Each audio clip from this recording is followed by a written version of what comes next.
सबको नमस्कार। आज की हमारी क्लास एसबीटी के लिए एनिमल ब्रीडिंग एंड जेनेटिक्स की है और ये क्लास सिलेक्शन एंड कलिंग की है। और सिलेक्शन एंड कलिंग के अंतर्गत अपन पढ़ रहे थे संतति परीक्षण और आज अपन पढ़ेंगे संतति परीक्षण के लिए अनिवार्यता।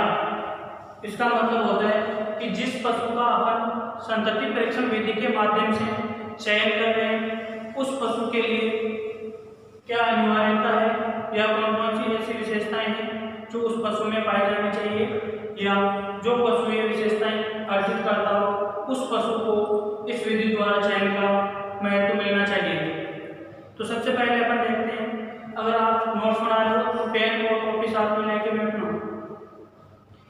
तो इसमें पहला पॉइंट है आपके सभी चयनित नर पशुओं को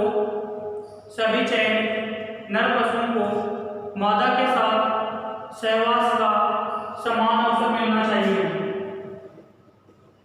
यानी जितने भी नर पशु का अपन संतति परीक्षण के माध्यम से चयन कर रहे हैं उन सभी नर पशुओं को मादा पशु के साथ सहवास करने का एक समान अवसर मिलना चाहिए।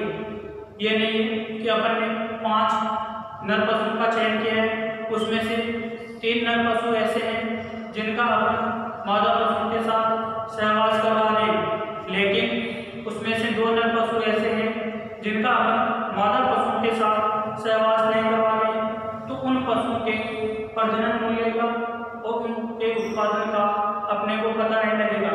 इसलिए संतति परीक्षण विधि के माध्यम से जिस नर पशु का चयन किया जाता है उस प्रत्येक नर पशु को मादा के साथ सहवास का समान अवसर देना चाहिए।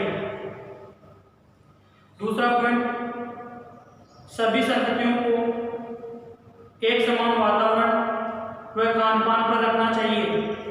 यानी संतति परीक्षण के माध्यम से जब अपन नर और मादा पशु का चयन कर लेते हैं और उनमें आपस में सहवास करा देते हैं तो जो भी संतान उत्पन्न होती है उस संतान को समान वातावरण व एक समान खान पान पर रखना चाहिए।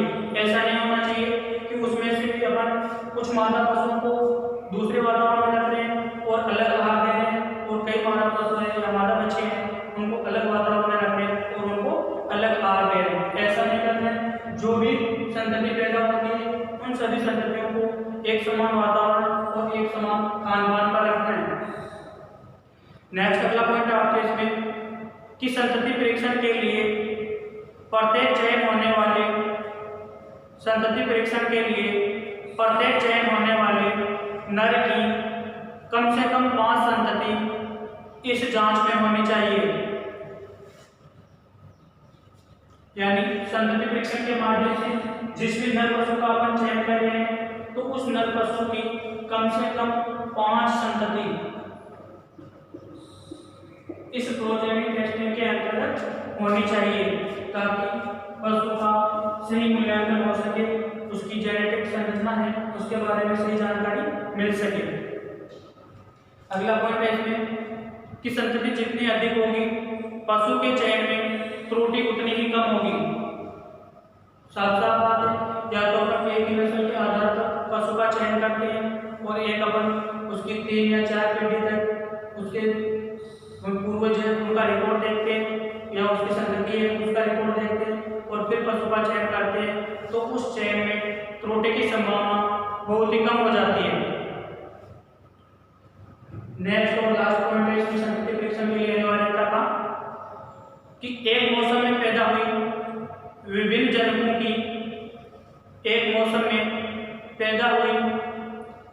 जन्मों की संततियों का एक साथ तुलनात्मक अध्ययन करें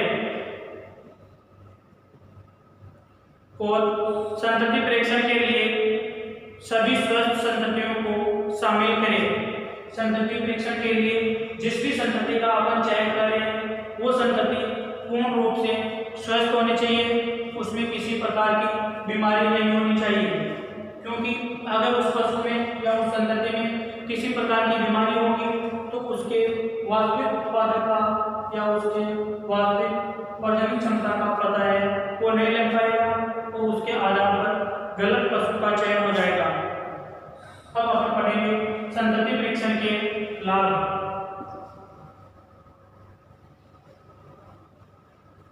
बिल्कुल भी दिमाग पे लोड नहीं लेना है, आराम से पढ़ना है, कम पढ़ो लेकिन जितना पढ़ो उतना पूरा पढ़ो। संतति परीक्षण के लाभ।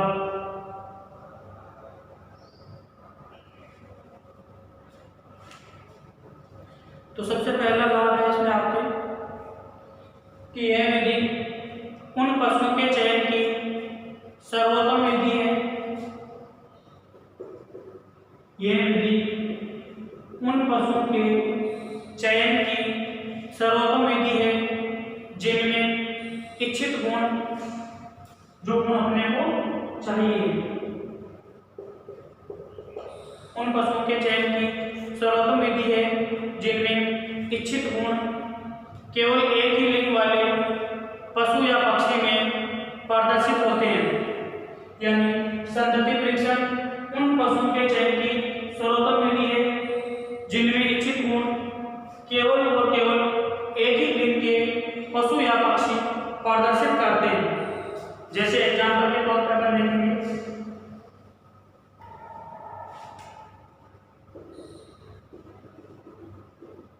गाय में दुग्ध उत्पादन, गाय में दुग्ध उत्पादन, मुर्गियों में अंडा उत्पादन और सुअरों में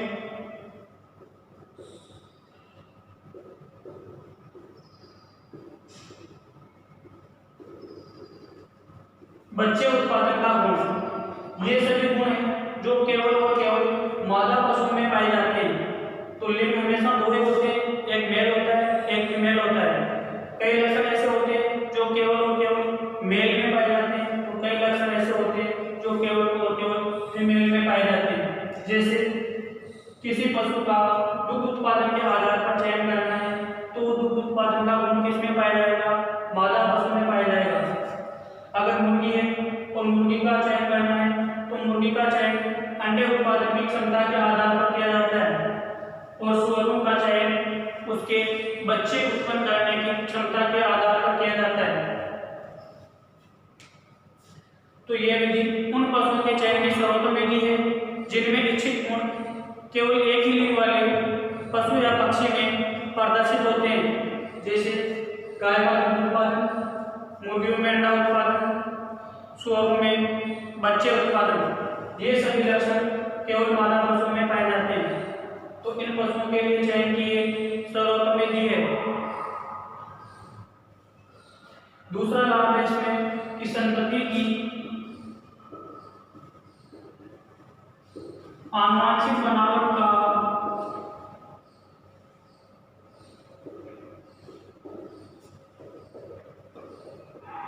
संतति की आनुवांशिक बनावट का पता लगाया जा सकता है।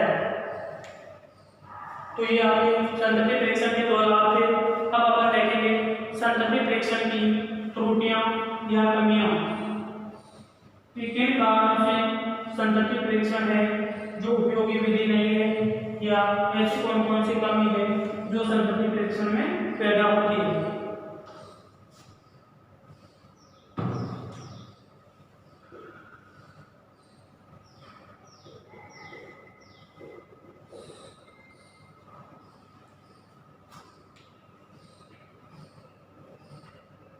तो जब भी अपन संतति परीक्षण के माध्यम से चयन करते हैं तो संतति परीक्षण की अनिवार्यता में मैंने देखा था कि कम से कम नर पशु की 5 संतति होनी चाहिए।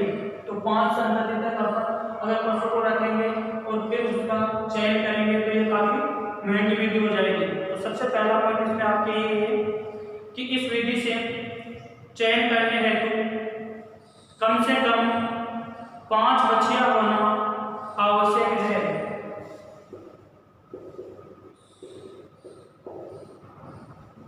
इस विधि से चयन करने हेतु कम से कम 5 बच्चियां होना आवश्यक है तथा इनको उनके उत्पादन तक अगर उनको अपन उत्पादकता नहीं रखेंगे तो उनके प्रदर्शन का मूल्यांकन नहीं कर पाएंगे। इस विधि से चयन करने हेतु कम से कम 5 बछिया होना आवश्यक है तथा इनको उनके उत्पादन तक रखना पड़ता है, तभी तो उनके प्रदर्शन के आधार पर पशु का मूल्यांकन संभव होगा। अतः यह विधि काफी खर्चीली व महंगी है।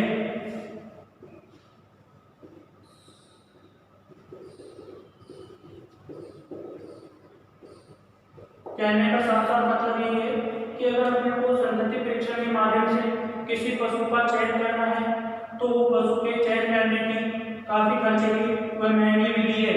क्यों है? क्योंकि इस विधि में किसी पशु का चयन करने के लिए उसकी संतति को कम से कम 5 संतति होनी चाहिए और 5 संतति को उनके उत्पादन तक रखना पड़ता है। क्यों? क्योंकि इसमें पशु का चयन उसके उत्पादन के आधार पर किया जाता है और जब तक अपन उसको उत्पादन तक नहीं रखेंगे तो उसका प्रदर्शन या उसका मूल्यांकन अपन नहीं कर सकते। दूसरी त्रुटि है इसकी कि इस विधि में परिणाम काफी समय बाद प्राप्त होता है। जब